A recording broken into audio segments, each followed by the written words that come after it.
Stop complaining. This one mindset shift can transform your real estate career. Maraming real estate agents ang naiinis, nadidismaya, at gusto nang sumuko kapag walang benta.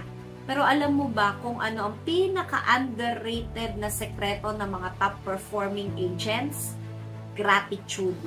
Opo, ang pagiging grateful kahit sa maliliit na bagay ay kayang baguhin ang mindset mo, palakasin ang motivation mo, at palakihin ang income mo. Watch this para malaman ko kung paano. Una, gratitude shifts your mindset to success. Instead of complaining about walang inquiries, be grateful for the opportunities to learn and grow. Walang benta, at least may chance kang i-improve ang skills mo. Mahirap maghanap ng buyers, buti nga may online tools na ngayon.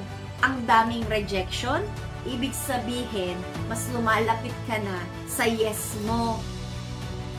Being grateful attracts more clients. The more you appreciate your progress, the more clients you attract. A grateful agent is equal to positive energy at equal po yan sa mas madali kang pagkatiwalaan ng buyers. Kliyente mo man o hindi, i-appreciate niyo po ang bawat kausap mo. Baka sila pa ang mag-refer sa'yo. People buy from those they like and trust. Gratitude makes you more likable. Ikatlo, gratitude is equals to resilience in real estate. Hindi araw-araw may benta, pero ang tunay na top agents hindi sumusuko. Focus on what you have, not on what you lack. Instead of saying, ang hirap ng real estate, sabihin natin, I'm grateful to be in an industry with unlimited income potential. The more grateful you are, the more persistent, resilient you become. Real talk po tayo. Success starts with gratitude.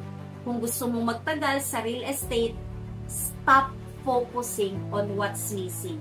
Start being grateful for what you have. Dahil kapag grateful ka, mas ganado kang kumilos, mas madali kang mag-close ng deals, at mas masaya ang journey mo.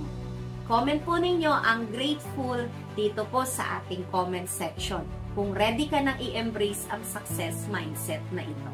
This is Natalie Concha of VS Concha Realty.